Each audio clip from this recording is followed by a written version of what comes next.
live. So, hello everybody. I hope you're having a great day today.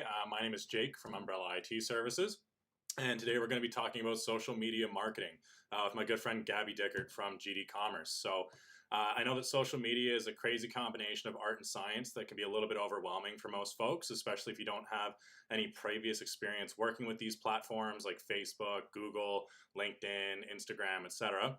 But thankfully today we do have an expert with us that can give us some insight on how to leverage these tools in a practical way. And Gabby's going to be here to provide us with some resources and tips so that we can get started in the right direction, or we can optimize things if we're already working on our social media strategies. So thank you very much, Gabby, for coming in today. Absolutely. How's your day going? Oh, just glorious. That's good. So yeah, I have a couple things that we wanted to kind of dive into, but if you could give us a little bit of an introduction to yourself and to GDCommerce to get started, that would be great. Yeah, absolutely. So I started GDCommerce arguably 3 years ago. It could be argued for 2.5 years ago. But I began my entire journey through Shopify. So that's kind of my first big job out of university. In university, I studied management, economics, and finance, and I focused on project management as well. And so right after school, jumped into the tech world and quickly got promoted to be an e-commerce consultant for some of the largest brands on the platform. And, Very cool. I saw all of these people with all of their successes. And of course, they had these massive teams behind them, but all of the teams were doing the same things. So I felt like it wasn't necessarily, rocket science. I felt like it was a formula that everyone was just implementing. And I thought, well, if it's just a formula, can't we take this to smaller businesses? And that was my focus. I wanted to start GDC so that we could help the little guy be able to have those same successes. Yeah, that's awesome. I do have a number of questions here for you. So just for people getting started, what kind of mindset and what kind of tips do you recommend people usually outline when they're getting started with their social media strategies? Yeah, absolutely. I mean, I think the mindset for any entrepreneur is going to be you have to be very streamlined, right? You have to be really focusing on the objectives. What are you really trying to achieve? And then making strategic decisions so that you can focus on those objectives. Of course, overall mindset, um, you know, being able to motivate yourself. And um, I think once you have those clear objectives, everything else kind of falls into place. Yeah. But also being really passionate about what you're doing. A lot of people, make decisions. But we are back now. So as Gabby was just saying, the reason why she got into it was she wanted to help small businesses leverage the big business technology she had experience while working with Shopify with. So do you have anything else that you would want to expand on why you got into it and anything else people should know about your business before we move on? Um, yeah, no, I think that pretty much summarizes why I got into it. In terms of anything about my business, anything about GDC, today we've grown a lot in the past 3 years. Today we work with varying businesses, so everyone from major corporations down to people who are just starting out. So whether you're selling something online or just have a need for a checkout, or perhaps you don't even have a need for a checkout, but you just want a website. I still think Shopify is a really good platform. We build websites, we do online marketing, we also offer recruitment services as well. Very cool. That's GDCommerce today. The core of it is, of course, consulting. So we always want to let you know what we think that you should be doing, because we just want to take whatever it is off of the business owner's hands. Yeah. So a lot of the time what I hear from people is that, they know that they have to get their marketing done, or they know they need a new website, whatever. They just don't want to think about it. So we work with people with varying level of their input to then help them and be an extension of their business. Yeah, that's great. Yeah, we have a very similar mindset at Umbrella. Okay, so yeah, some of the topics that we're going to dive into quickly now. We've got the introduction out of the way. Will just be how to get started with social media marketing. We're going to be helping folks on refining their brand, what tools and resources that they can leverage, and a number of other topics. So The very first thing that I do want to ask you is what would be your favorite aspect about the field of marketing in general and then social media marketing? As a small business owner myself, I'm very ignorant with this stuff and I'm just starting to kind of put my toe into the water. We've been operating for about 7 years now.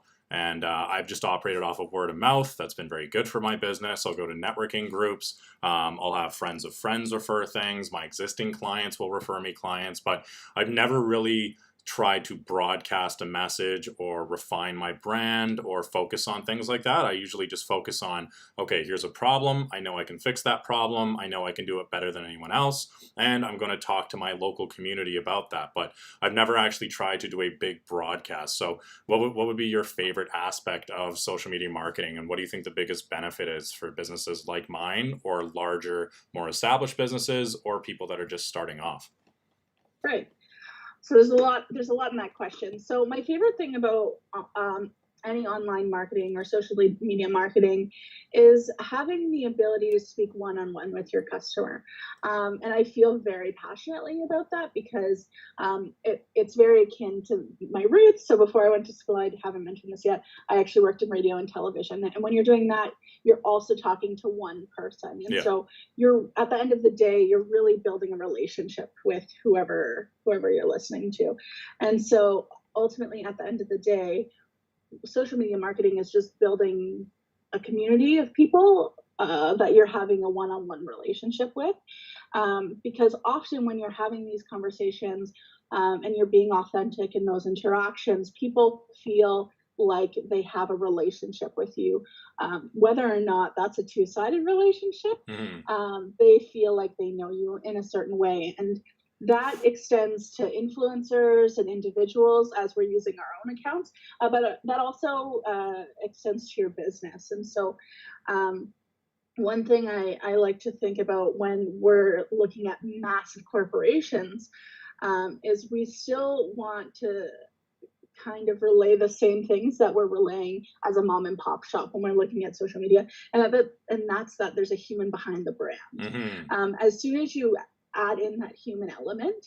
That's why if you're looking at really successful Twitter accounts, for example, like Taco Bell and Wendy's, they have, they're very much, there is a person behind that account. Everyone knows there's a person behind that account.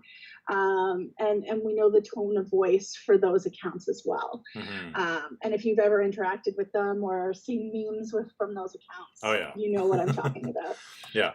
And so while you really need to know who you're talking to, you want to do the same type of thing, right? You want to showcase, okay, here's the person, here are the human elements behind this business, and let me broadcast those out to the world, but in a way that's still in a one-on-one. That makes sense. So rather than go with the traditional like TV and movie marketing and that kind of stuff and having this sterilized, as I said earlier, broadcasted messaging, you actually kind of want to go for a more humanized, vulnerable, legitimate kind of conversational tone versus that sterile corporate tone. Then is that correct? Yeah, I mean the tone of voice that you're using really depends on the type of business that you have, and ultimately it comes down to who you're talking to. So how would you? Because sorry, go ahead. Sorry. But at the end of the day, yes, any tone of voice that you're using still has to have an authentic human element behind it. Yeah, that makes sense. How would you recommend that people kind of get that community going? Like, what would be the best way to kind of create that engagement organically? Where obviously you have to start off broadcasting. Again, I've just started doing this YouTube stuff, and I've now got a bit of a feedback loop happening, which is really nice, but that's because I already had an established business. So I've had some friends reach out on LinkedIn. I'm going to be doing a video because of their suggestions and feedback. But then a lot of my clients are just saying, hey, we want this, we want that, we want this, now that you're doing it in a digital format. So it makes it much easier for me. That loop kind of started. But if you're someone who's a startup or you're someone who is an established brand, and let's say your client base isn't necessarily on social media, how do you recommend that people kind of get that spark going so they can create their community, they can get the organic engagement going? What are some tips for folks just starting off with social media? Yeah, so the fact is your audience is on social media. The question is, what platform are they on, right? So one of the first steps that you have to do is identify who your target audience is.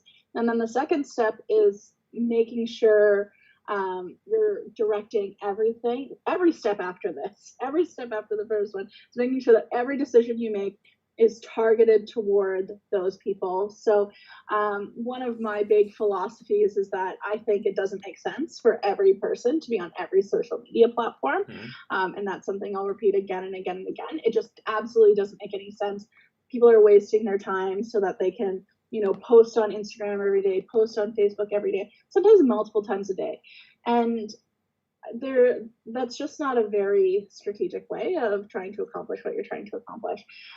So the first thing you have to do is identify where your target audience is. So if you identify that that's, YouTube and LinkedIn, that's one audience. Some other people's audiences will be on Instagram and TikTok, but you just want to make sure that you're focusing on creating really valuable, really like content that is serving your audience, so that they're receiving something for following you. And I think a lot of the times people will, start a social media account and they'll say, sell, this is what I do, blah, blah. And okay, that's not a great way to start. Yeah. You really want to continuously serve your audience. And in terms of actually bringing people on, I think number one is to serve that great content that helps your target audience.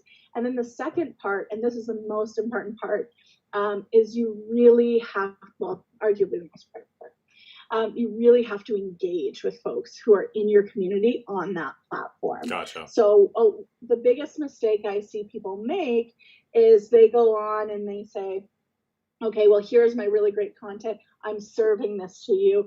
You need to now accept it. It's just like, okay, but there's also an entire other part of any social media platform out there, and that's engagement. Yeah.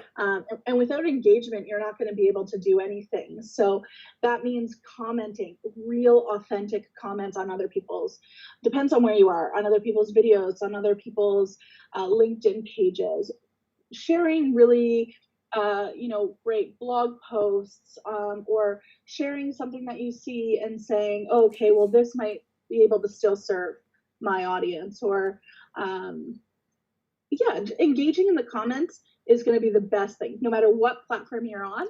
If you're engaging in those comments, and you're following people who either have a complementary business to yours, or people who have a similar audience, whether or not their business is complementary to yours, those are the best ways to actually grow your audience and get your content in front of more people. Gotcha. Okay. So it sounds to me like someone like myself, like I'm in a very good position there, and I have a cousin doing mortgage brokering now, and he's also very passionate about what he's doing. But it sounds to me like if you're passionate about your business, you're at a huge advantage over someone that's in it for the money, because I'm already doing that. Like I don't do that intentionally, but for example, on LinkedIn, I saw someone shared a whole visual representation of how you can use intranets inside of your business. So I know to 99% of people, that's something that you would watch to fall asleep. And then for me, that's really exciting. So I shared it, I was commenting on it, but it wasn't because I was thinking about it as a corporate representative. It's because me, as Jake the Nerd, is very interested in how you can further develop intranets and provide visual representations and help people kind of digest that data. So so essentially then you would say have an organic message, make sure you're talking about things that you're really interested in, get involved in the community that already exists online, and then just be yourself and make sure that people understand that there's a human behind the screen and it's not just a business trying to sell people stuff. Would you say that's a good summary for getting started and kind of how to approach this stuff? Absolutely, yeah. And Perfect. I think the get involved aspect of that is the aspect that most people are overlooking. Gotcha. Cool. Yeah. Okay, so you did mention earlier that you kind of already doing the traditional media thing. How did you make that transition, and have you noticed any benefits from working in traditional media and moving into the digital media space? That's a really interesting question, because very, very few people ever ask me that question. So I left traditional media because I felt like I had I had gotten to a place within it where it wasn't going to fulfill what I was looking for long term. So I had, minor success, and the trajectory that I was looking at was just not fitting the lifestyle that I wanted. So I ended up moving to Australia, coming back to Canada, and then starting at university. But I continued to do marketing throughout my life, and I never thought much about it. I just knew that's the type of jobs that I was getting. And the way it served me is that at this point, I've been working in social media for 12 years. I've been working in marketing for 12 years. So whether that be, copywriting, or blog writing, managing different social media accounts, like I would used to manage the social media accounts for the radio stations, and things like that as well. And so a lot of, while digital marketing changes constantly, I assume this is very similar for you as well. Oh, yeah. The industry itself is changing constantly, but there are a few things that are just foundational. And so you're just continuously building over time. And of course, like, as I've worked in sales, and so I've pulled things from sales, and I've pulled things from obviously project management and all of these different things, so that now I'm able to provide a lot more context when I'm trying to build a strategy for social media. And I look at a much larger picture now, than I would have when I first started. And I think that many people do when they're starting working with social media now. Gotcha. Yeah, I think having a comprehensive outlook is really important. Coming from a trades background myself, that really ties into a lot with IT. A lot of people don't really think of IT as a trade. Some people do nowadays. But yeah, having that background and the diversity and the ability to kind of see things does make a big difference for clients. What would be some of the biggest benefits that you've noticed for people that are successfully implementing your strategies and kind of going with the mindset that we discussed earlier? What kind of benefits can they see from their business? Is it going to be a 500% ROI? Are people going to start recognizing their brand more? Like, what kind of stuff can people expect if they were to implement this stuff for over, let's say, a year? Yeah. So if you're working exclusively with a strategy that's just pushing social media, I would say that's going to be really great for your brand. So people are going to be able to recognize you, depending on who you're targeting, but people in your community will recognize your brand. A lot of the times what people will use social media marketing for is to reinforce their sales process. So in the sense that they will target people who they want to sell to, and then they will try to convert them, obviously, from social media. But if they're not able to do that, they can then reach out to them because they're technically warm leads, and they already know something about your business. They already identify you as the expert in your field. And so what that does is it makes the sales process when it comes time a lot simpler and a lot more of just top of mind, especially if it's a field where people know they're going to need you, but they might not need you right away. And so that's maybe like yourself, where people maybe they have an IT guy, but their IT guy isn't that great. And then, they want to keep an eye out. So they're following your account. They're saying, okay, Jake really knows what he's talking about. Okay, my guy, we had this problem last week. And then maybe 2 weeks down the road, a month down the road, you're talking about that exact problem that their other IT guy wasn't able to solve or had a difficulty with. So when people are seeing that, it really aids in your sales process. Maybe that person will reach out to you, but maybe you'll target them through ads, and then one day they'll just be like, you know what, I really do know that this guy knows what he's talking about. Yeah. And maybe you'll reach out to them. Maybe you'll see them at an event. Social media really works best when it's an integration of a much larger marketing strategy. Gotcha. So I very rarely recommend social media being your only marketing, but I also know for like very new brands, often social media is your only marketing strategy. And I think when you're first starting, that's fair because obviously marketing costs money. Yeah. And technically social media is free, but it's free in the sense that it's a trade of your time for something. Yeah, maybe we can have you on next time to discuss like a more in-depth, comprehensive strategy and kind of how that one section of social media marketing ties into everything else. So yeah, again, it sounds like if you are involved in your community and you're generating value for people and you're breaking down concepts and you are adding value to the conversation, people will kind of tell you what it is that they're interested in. Like, again, for example, I had somebody say, I need to know something about backups for small businesses. I need to know how to make sure my computers don't slow down. What's the best way for us to purchase new equipment? Do we really need to be spending $10,000 on a firewall? I've had a ton of questions since I've done just the security seminar and the Microsoft seminar, and people saying they want to transition from Google to Microsoft because of all the features.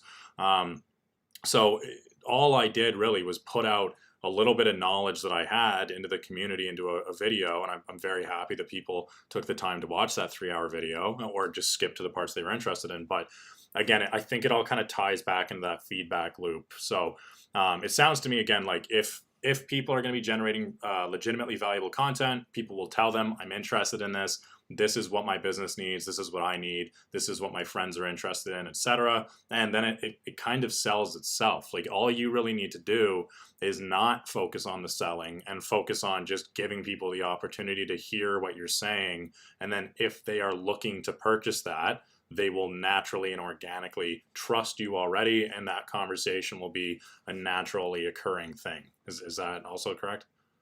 Yes, No. but so my big but here is that you still need to make it easy for the person once they make the decision to know more. So what that looks like is, for example, if you have like any About Us page, but I'll use an Instagram page as an example.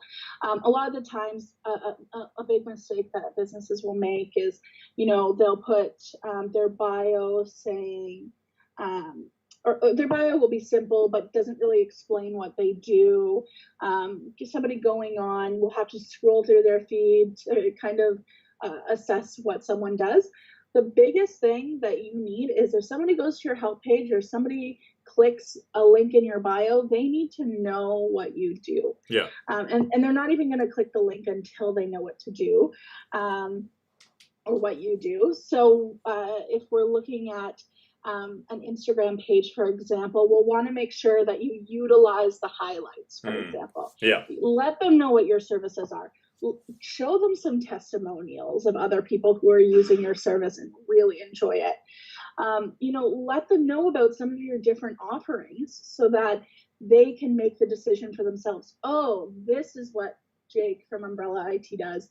I had no idea. Okay, so this can help my business. And you really have to use those tools on social media to hold someone's hand and guide them to take the action that you want so that you are able to convert the folks that are interested in converting directly from social media. Gotcha. You have to make that easy for them. Do you have an example of any, like using Instagram as an example again, do you have any examples of brands or businesses that have done a good job that people can go look at? Because again, like imitation is the best form of flattery, right?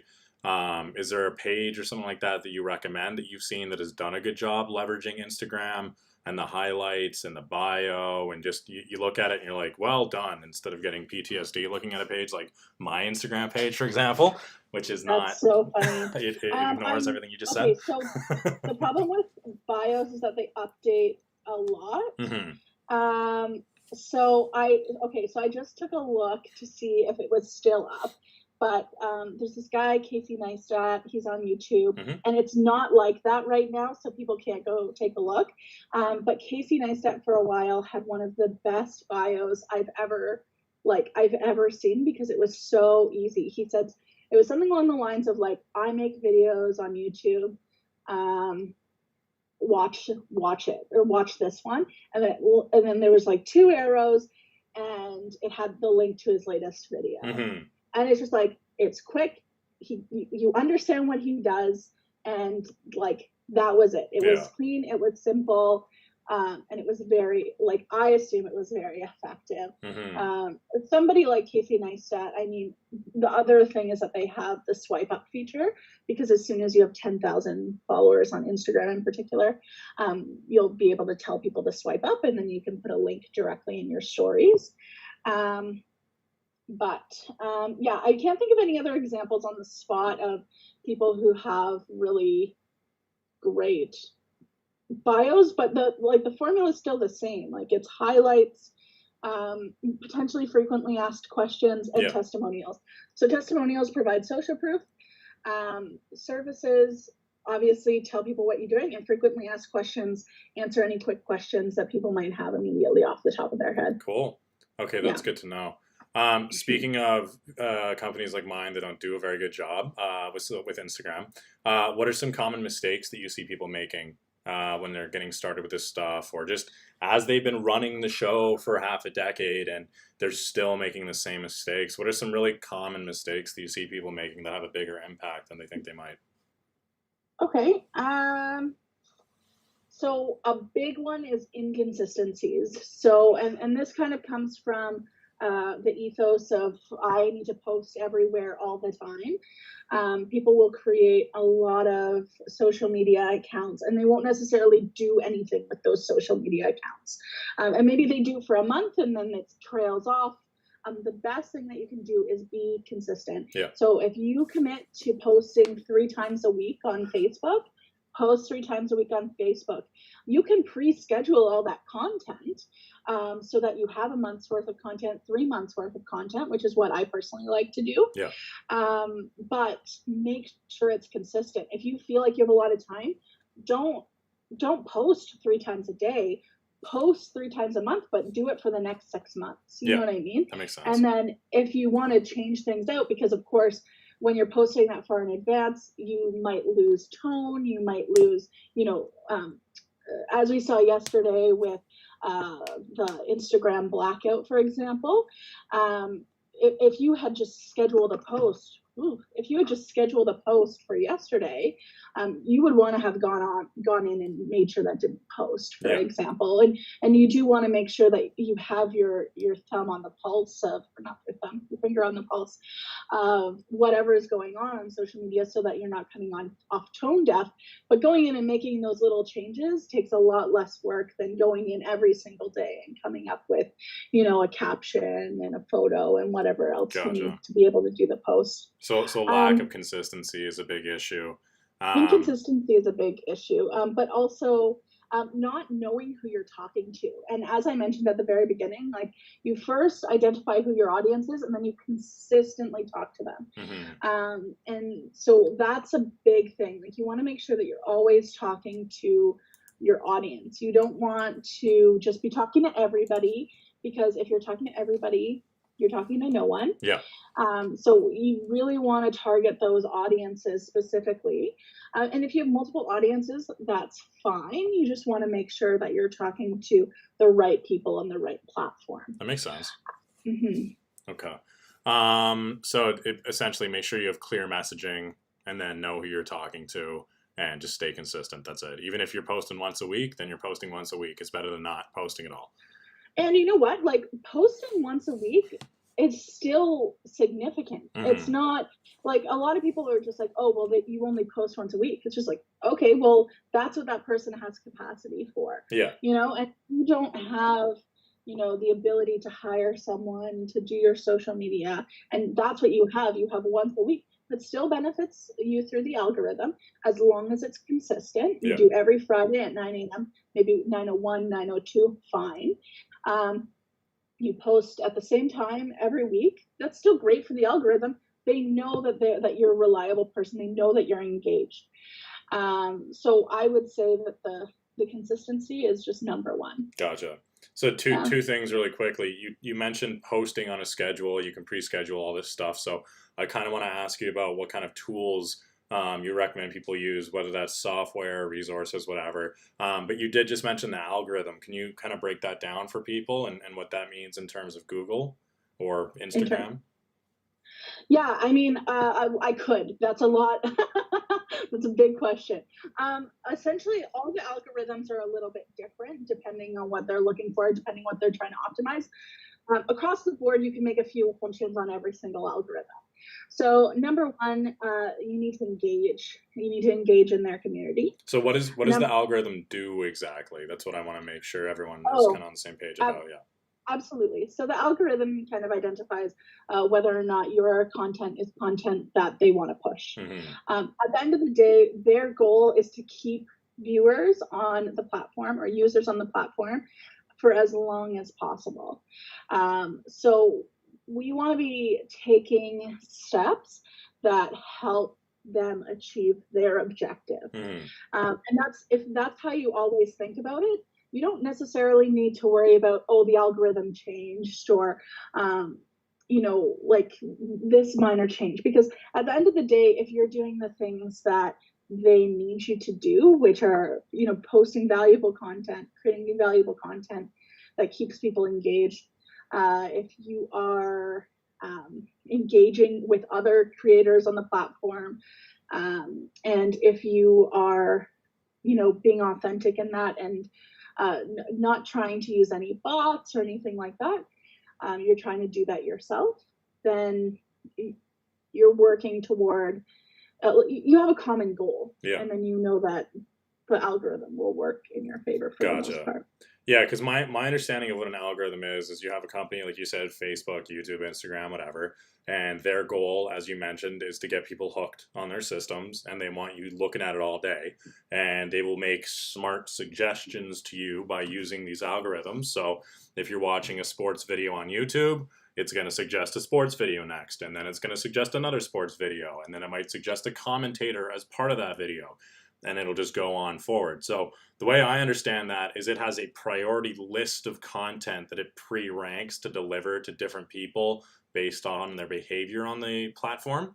And you as a creator can create content that will satisfy that algorithm, and it will suggest your content to people that would not see it before. Is that correct? Is that a nice condensed version of it?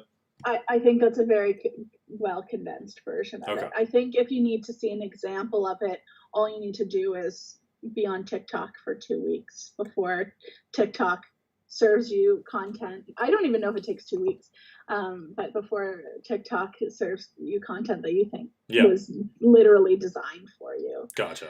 So if you think about it, you can also think about in use of like your use of Spotify or something like that, where it then provides you with weekly roundups or whatever. I was going to say Amazon as well would be another good example of that, where people are talking to people about whatever, A&W, or they're looking at cat toys or something like that, and then all of a sudden the next 2 weeks, all you get is cat toy deals and this kind of stuff. So, I'm glad we broke that down.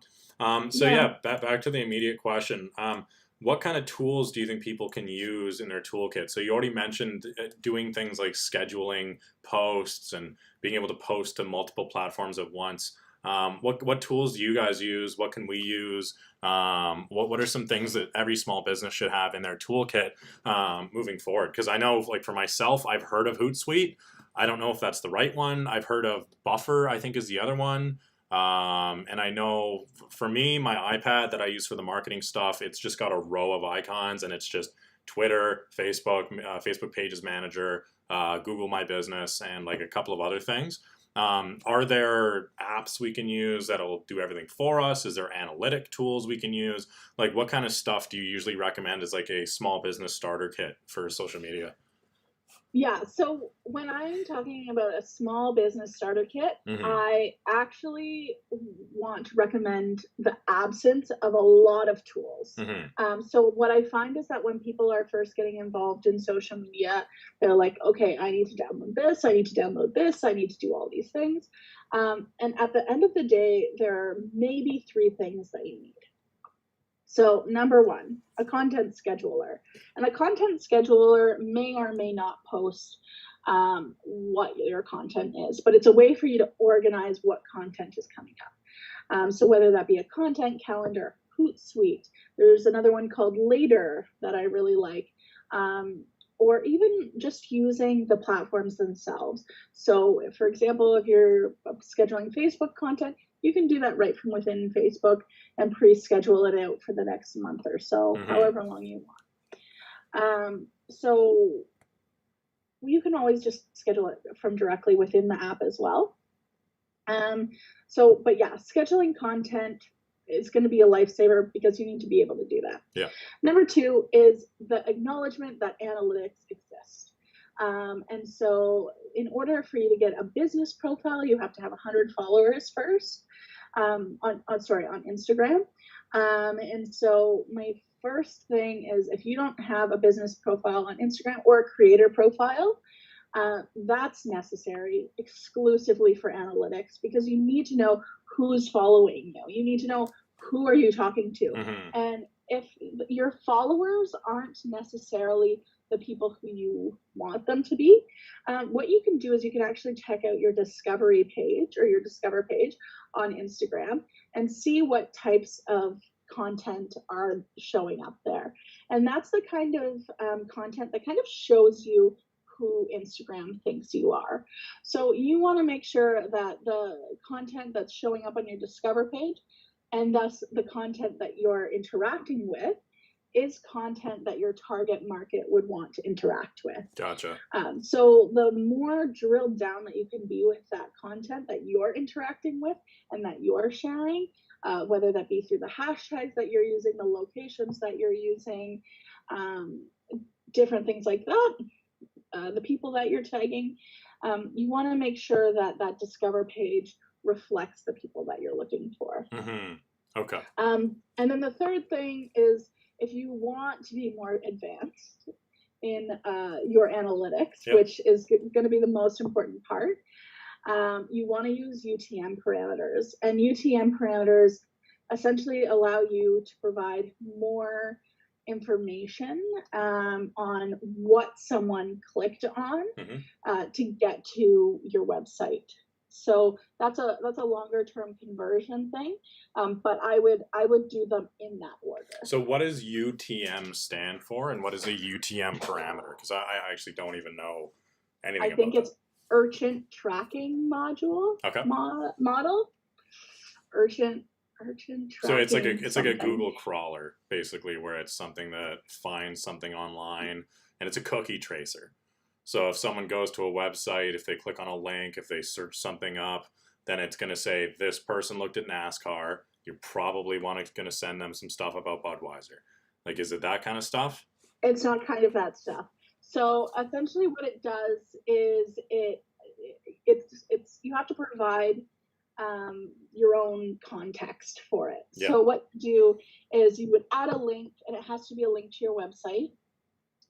And then you give whatever information you want. So whether that be the source, the medium, any information about what you're putting that link on. So for example, often what I'll do is, if we'll have different links for, people coming from newsletters, people coming from Instagram, Facebook, but you can, especially with Facebook, you can really drill it down to, this is the exact post that this person is clicking on. Yeah. So that okay, this provided with a conversion.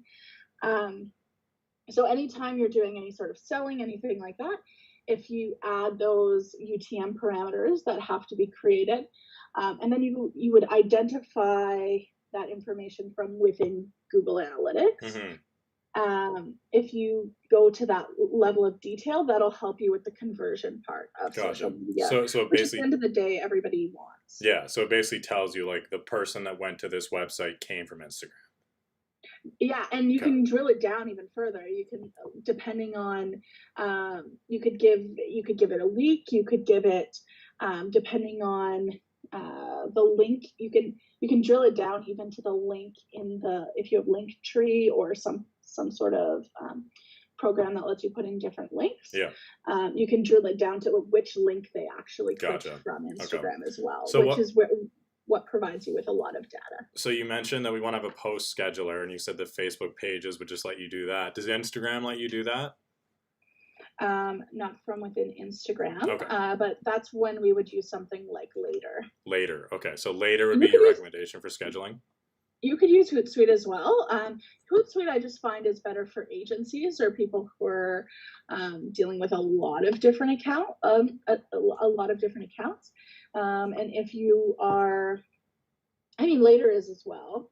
But I just find that Hootsuite has a level of it's a little bit more complicated than I think it needs to be, Gotcha. whereas Later is pretty straightforward. Okay, so if we use Later for the post scheduling, and then Google Analytics and Facebook Analytics, is there any other kind of platform you'd recommend for the analytics? No, I think Google Analytics is my personal favorite, mixed with whatever analytics that you get from the posting platform as well. Yeah. So from from Instagram, from Facebook. What I would say is start with that. There's always a way to take it up a level and always get more analytics. But if you're using Google Analytics and Facebook or Instagram, you have the basics you need to be able to start making data-driven decisions. Gotcha. Okay, perfect.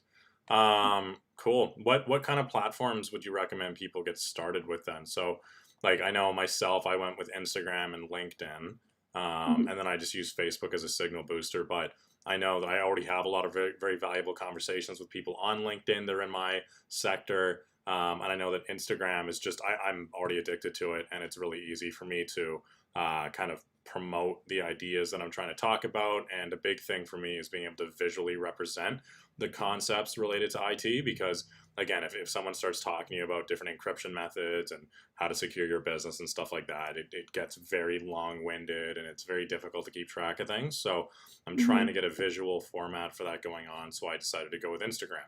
Mm-hmm. I don't think there's a lot of lawyers in my target market on Instagram per se looking at that stuff, but I do like the idea of people being able to see my business, go and do a little bit of research on it before they do a purchase with us, and having Instagram be one of the top tier things, and they see all these visual representations of what we're doing. So I'm going to start focusing on that. But yeah, do you think that there's any specific platform, like a benefit to doing that, or does that just kind of tie back into what you talked about earlier, where you have to identify where your target market is, and then you just kind of pounce on those platforms accordingly? Yes. Yeah.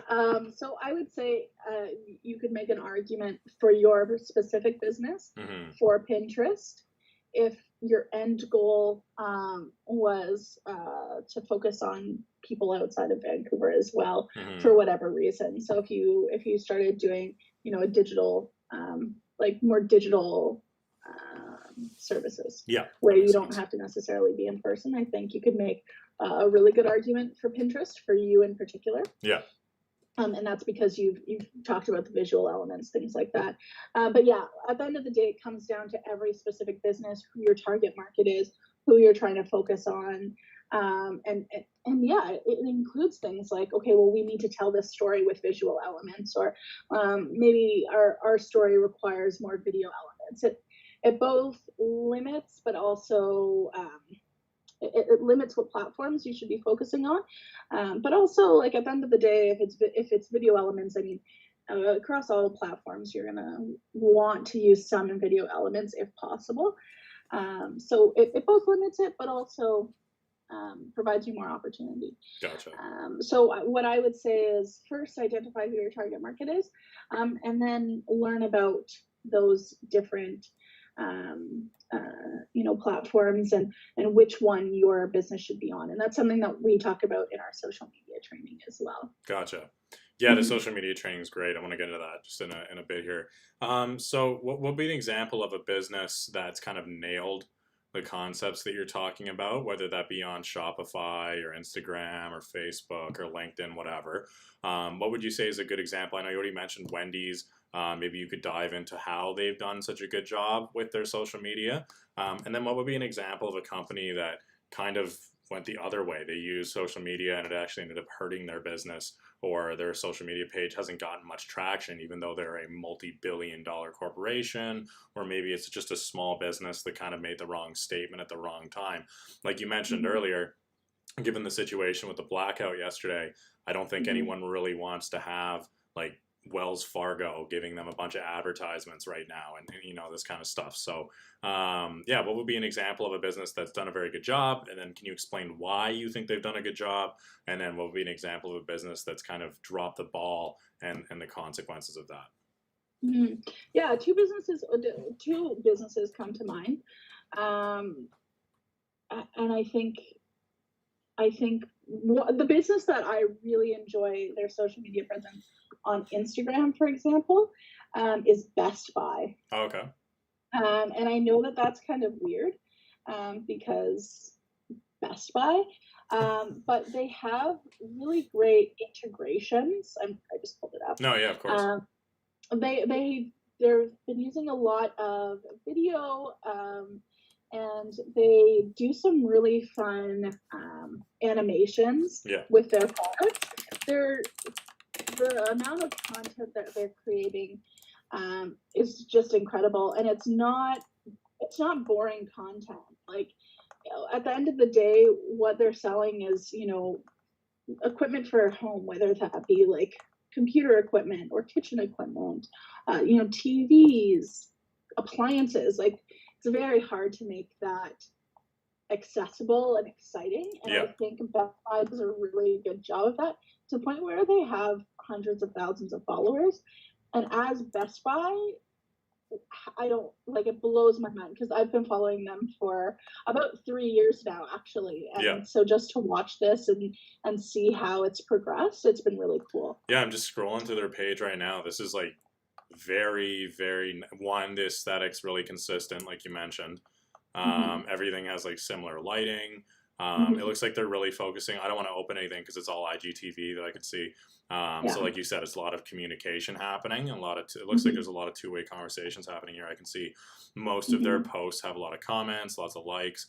And yeah, they're really focusing on the people behind the brand, and they're focusing on there's phones in a vase, there's a woman and her child. So it looks to me like they're really, really focusing on, like you said, the people behind the brand, really consistent imagery. I'm going to assume they're posting these every day.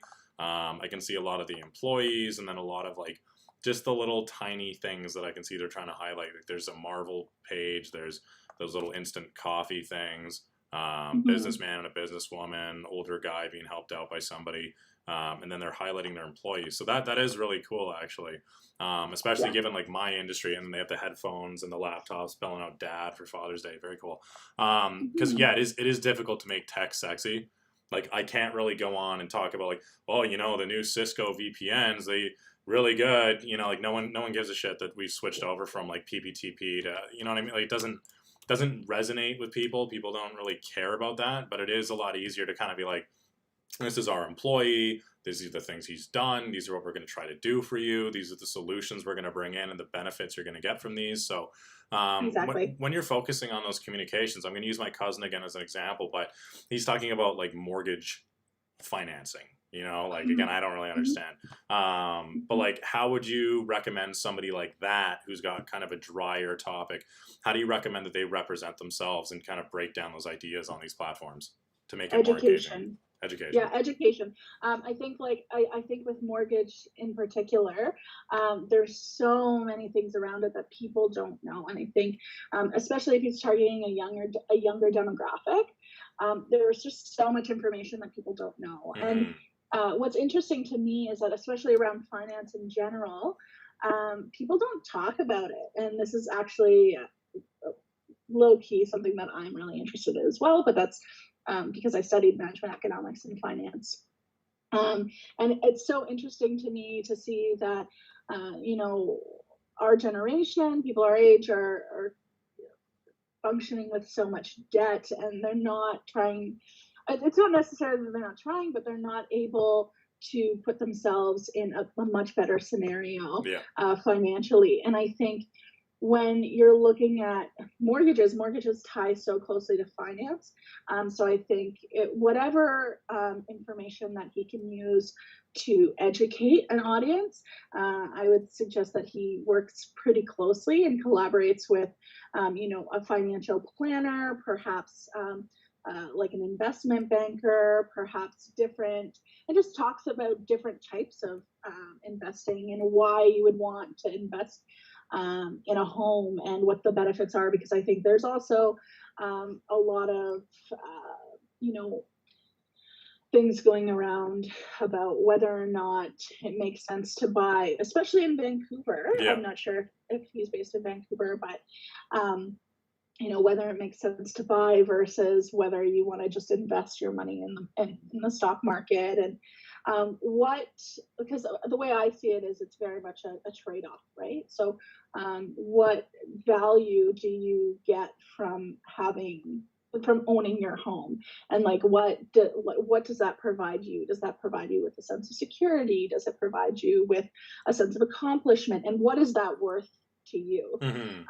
And so I think if a mortgage broker in particular were to take it from an educational perspective and kind of showcase that that sense of potentially belonging in a community, potentially, I think security would be a big one. Yeah. Those types of things, and showing people who have bought their homes or bought a condo or whatever, showing the positive light in that, then that would be beneficial for Gotcha. him. So not even necessarily, like, obviously it would be important for him to give updates and break things down. Like I saw one of his videos, he was talking about the Bank of Canada did a change and now it's 0.4 or 0.298, whatever.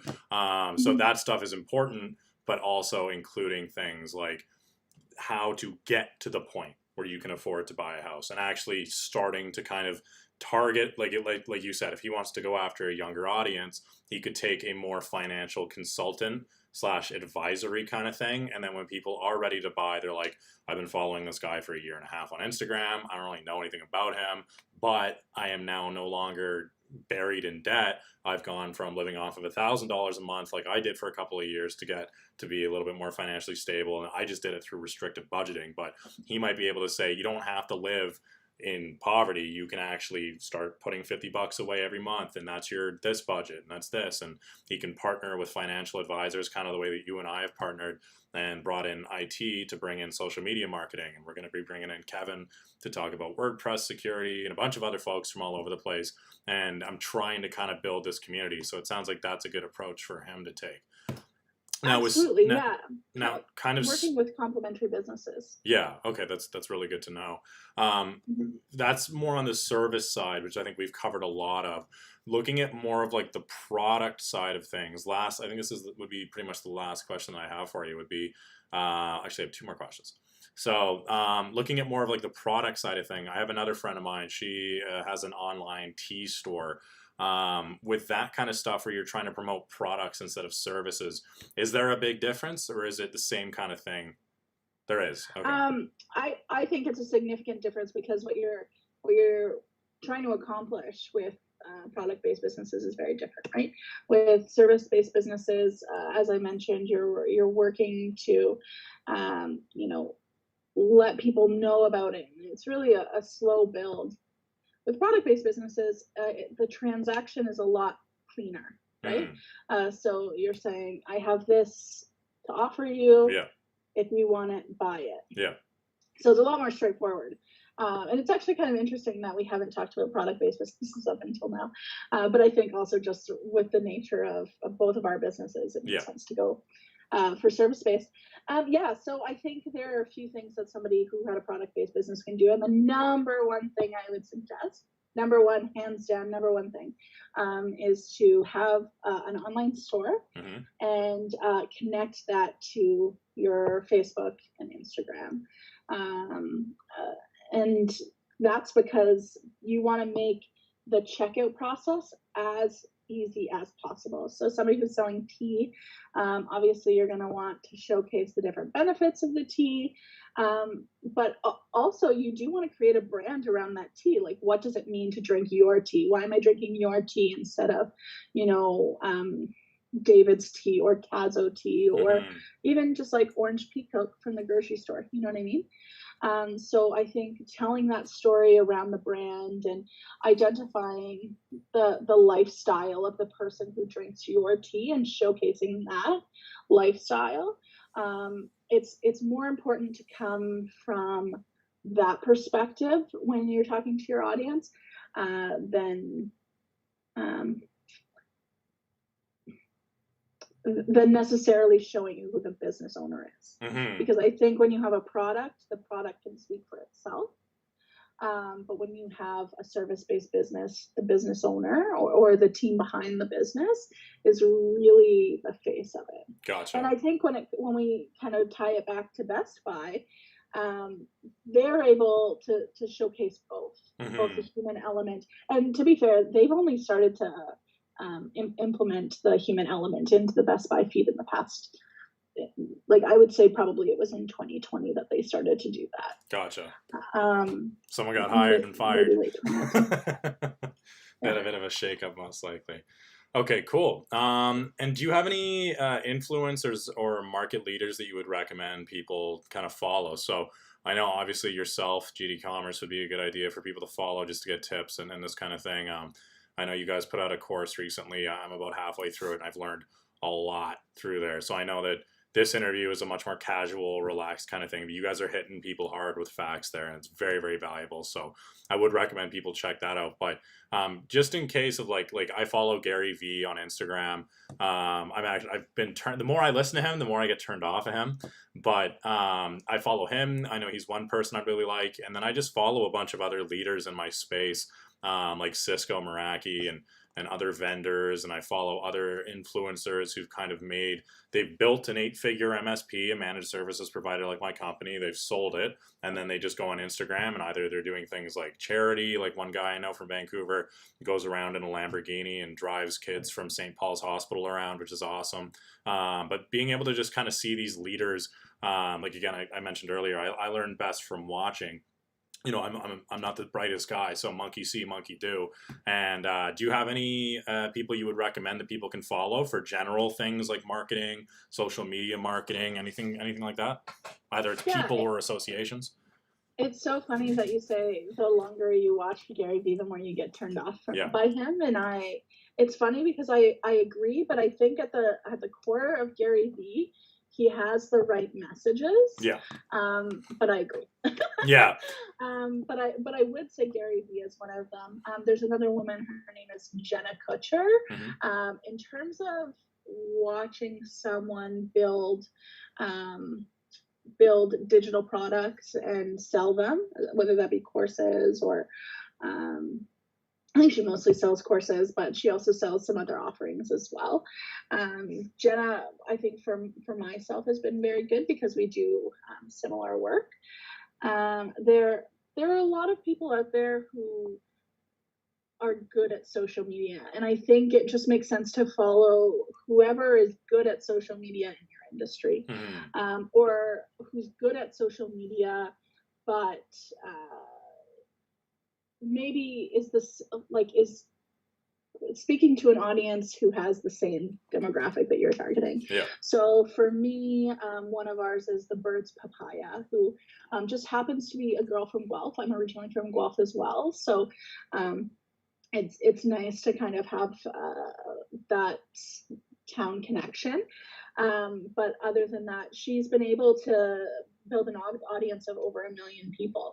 I think if you find any person who was able to build an audience of over 1 million people, I would say even anything over 100,000 people, 300,000 people, those people are major influencers. And then the other thing that I want to mention is that when you're looking at people in your own industry, people who have 5, 10, 15, 20,000 influencers can often be more impactful than those really large influencers. And so as businesses, as they're looking at people to collaborate with or people to kind of copy, you want to look at people not necessarily based on how many how many followers they have, but what type of engagement they're getting. And when you're finding somebody who is getting a lot of authentic engagement, they're getting a lot of comments, they're getting a lot of likes, and it looks like those comments are coming from people who are genuinely, responding to what that person has to say. Yeah. Identify what they're doing, right? So a lot of social media is just seeing what other people are doing and then trying to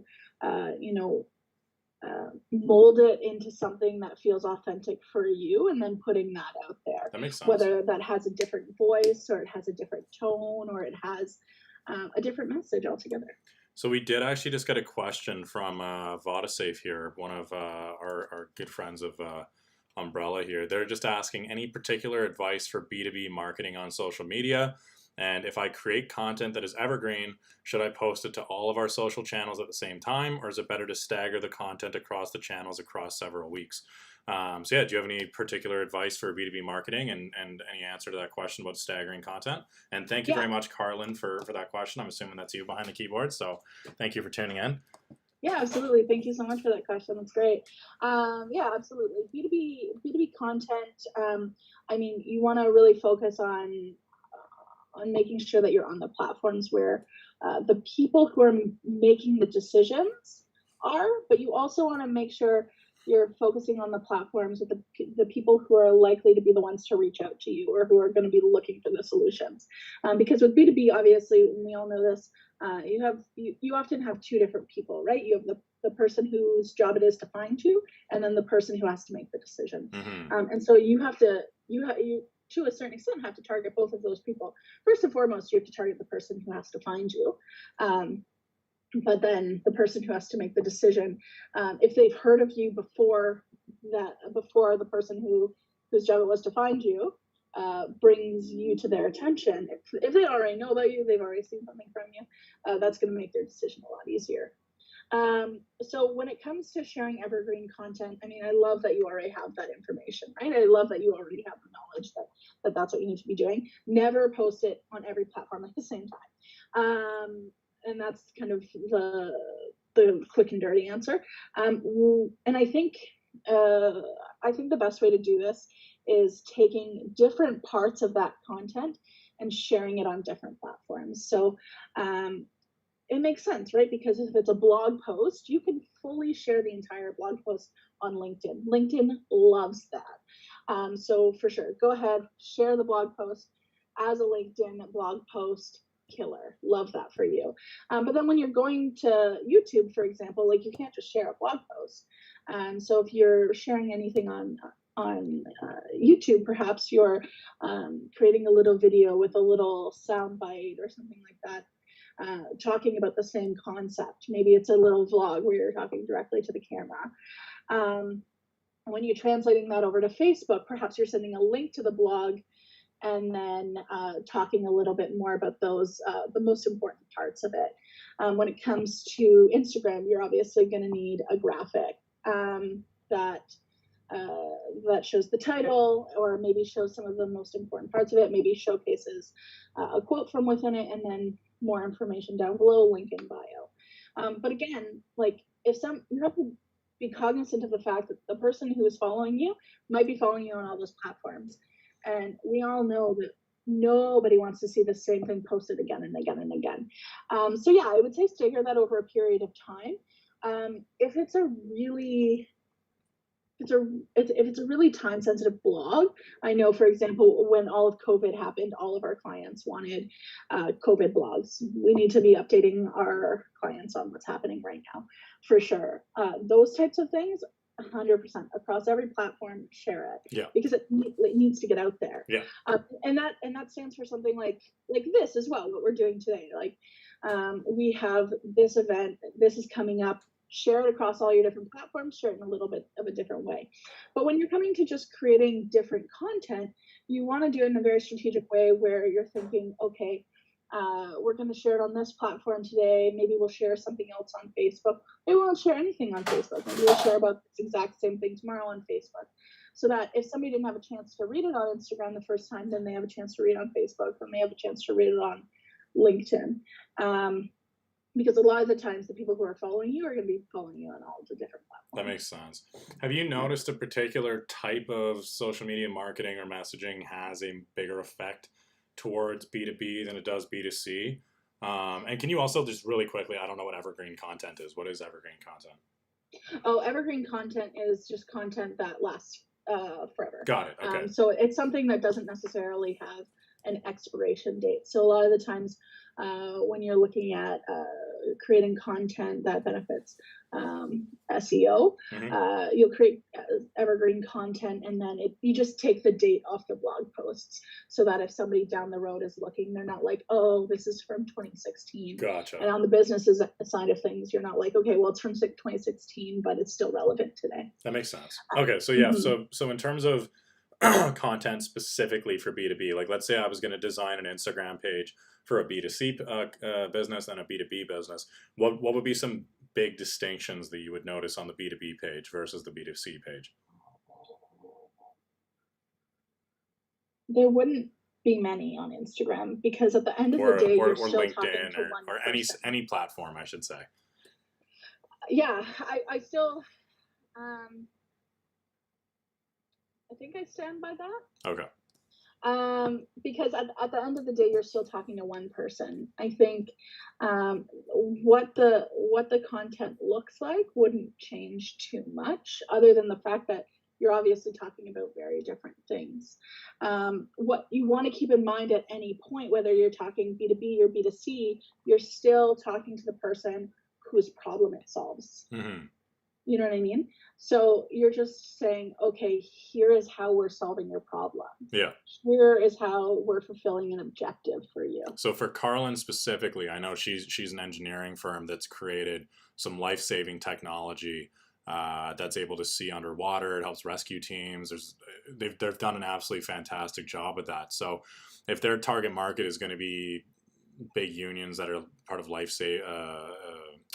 lifeguards, if they've got people doing search and rescue, like the police, this kind of stuff, what kind of content for that B2B relationship would they want to see? Or if it's easier for you, for a company like mine or a company like yours, what can we really do there? Because I know you mentioned targeting the person who has to find you and then targeting the person that has to make the decision, but that can be very difficult for a company like mine where, okay, if I have to make content for, let's say, a law firm or an engineering firm, then yeah, I want to go after something that's going to capture the HR's attention, or maybe the receptionist's attention, or one of the lead engineers' attention. And then I have to have that followed up with something that's going to, when the CEO looks at our page, he's not going to see like Wendy's content, where it's me shit talking a client or doing hot takes on a topic.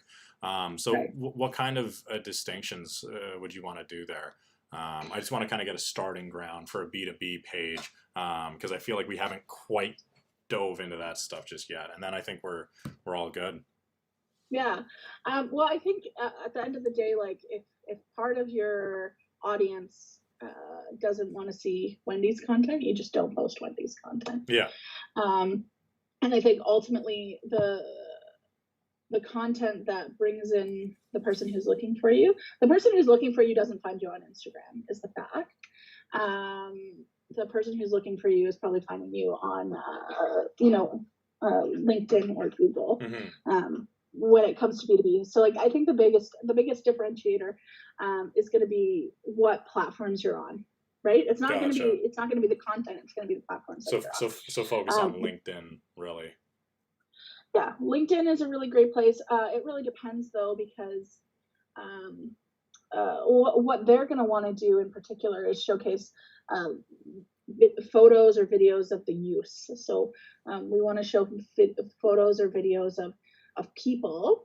And I don't really understand what the technology is, but underwater or it's a radar system that you can use underwater.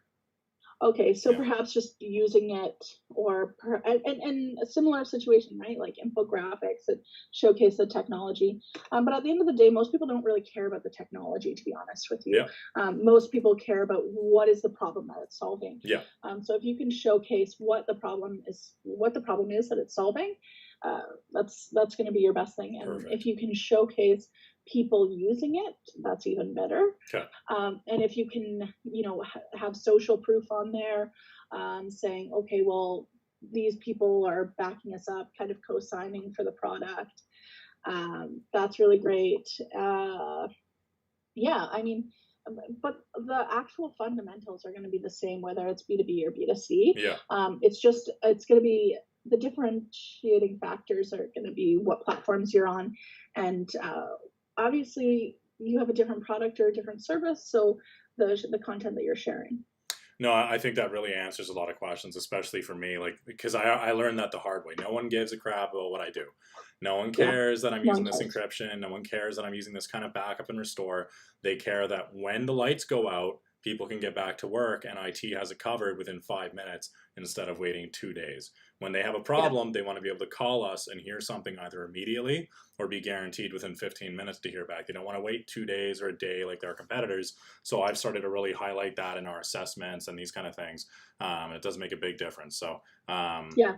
The big thing it's I'd perfect. say is if you're trying to break things down, because we get into a habit of knowing too much about what we do, right? Yeah. We know the intricacies.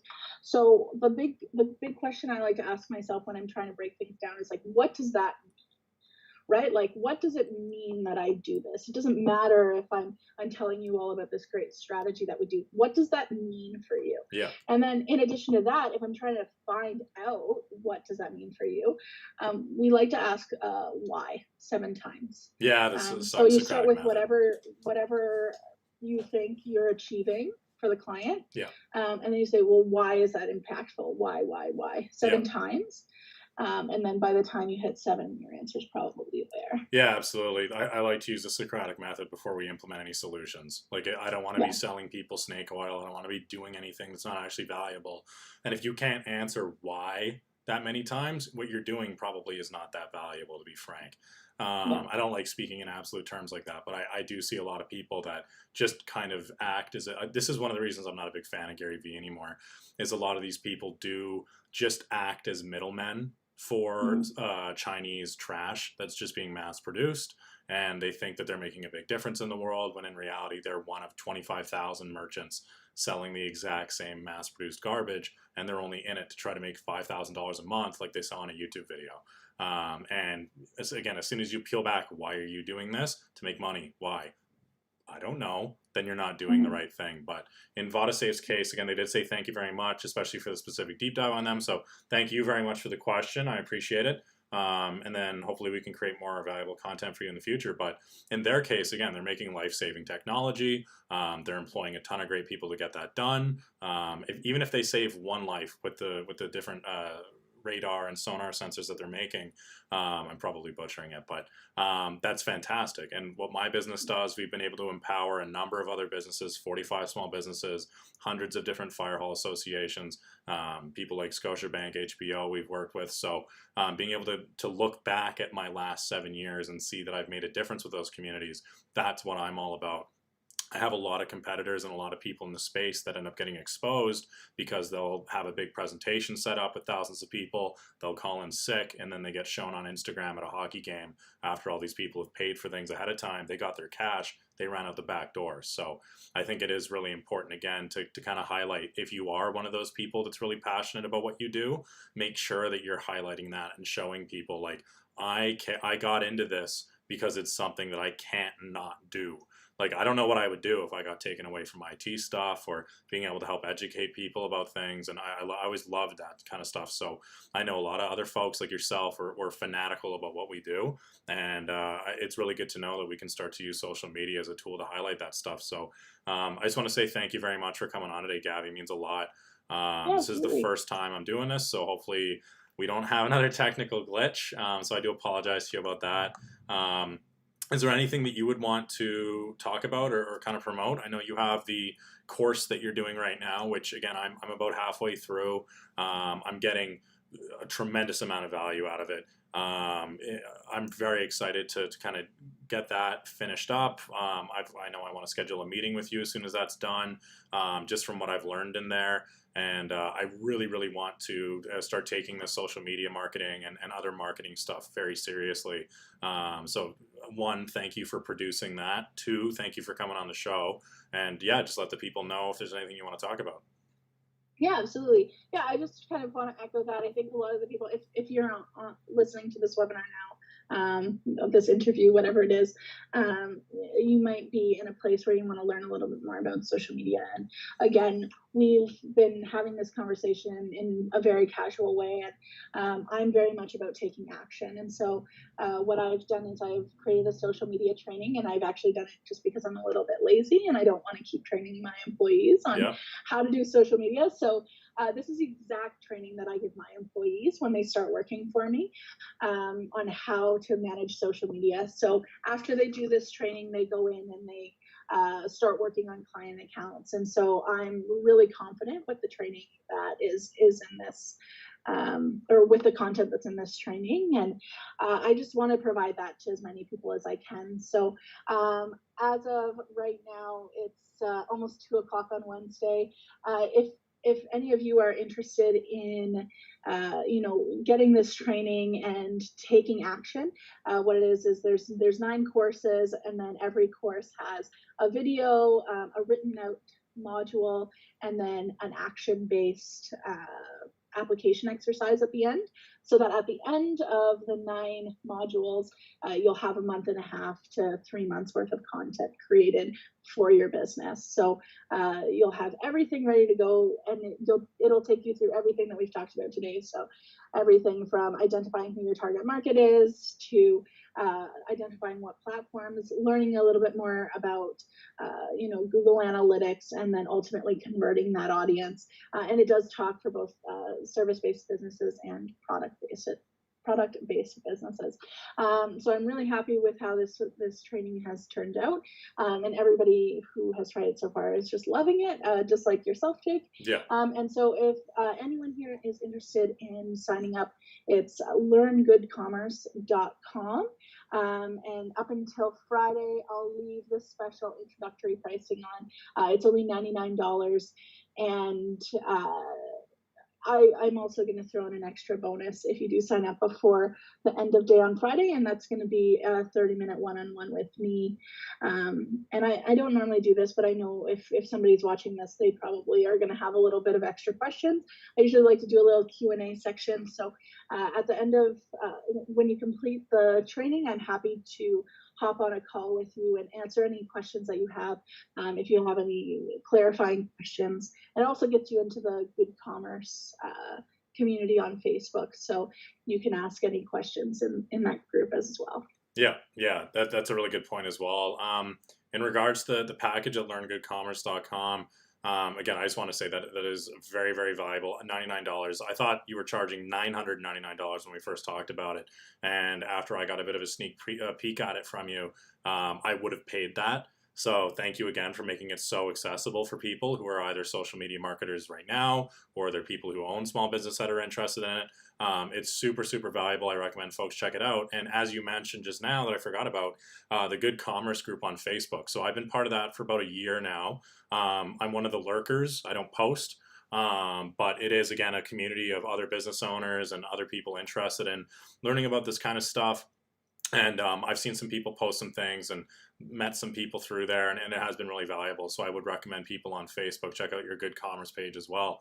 So yeah, I think that pretty much does it. We're coming up on 2 o'clock here. So thank you again for coming on. I hope this video gives everybody a good foundation to start implementing their social media marketing strategies for their business. Please make sure to check out GD Commerce, Umbrella IT Services, and Gabby's online social media course using the links in our description. So just down below here, you will see GD Commerce, learngoodcommerce.com, and GDCommerce.ca. So if you do want to get that half hour sit down with Gabby and get her full course, you can purchase it there. No affiliate links with us. It's just supporting Gabby and a small business in Vancouver. So again, thank you everyone for tuning in. I want to give a big thank you to VadaSafe for asking that question during the stream. And if anyone does have any questions or would like to see future interviewees or topics covered, please let me know. We're going to be doing an interview every Wednesday. I've got Kevin coming in from his company Yardstick Services to discuss WordPress development and WordPress security and website design for small businesses and nonprofits in 2 weeks. And I've got another Kevin coming in to talk about branding and messaging and marketing next Wednesday. So I'm very excited to have him on. So if you could please leave a like on the video, it really helps us out. If you want to see more videos like this, please subscribe. And if you have a suggestion for a future video, please leave a comment below or email us at techtips@umbrellaitservices.ca. Have a great day, everybody, and we will see you soon. Thank you again, Gabby, for coming on. Thanks Bye. so much. Bye-bye.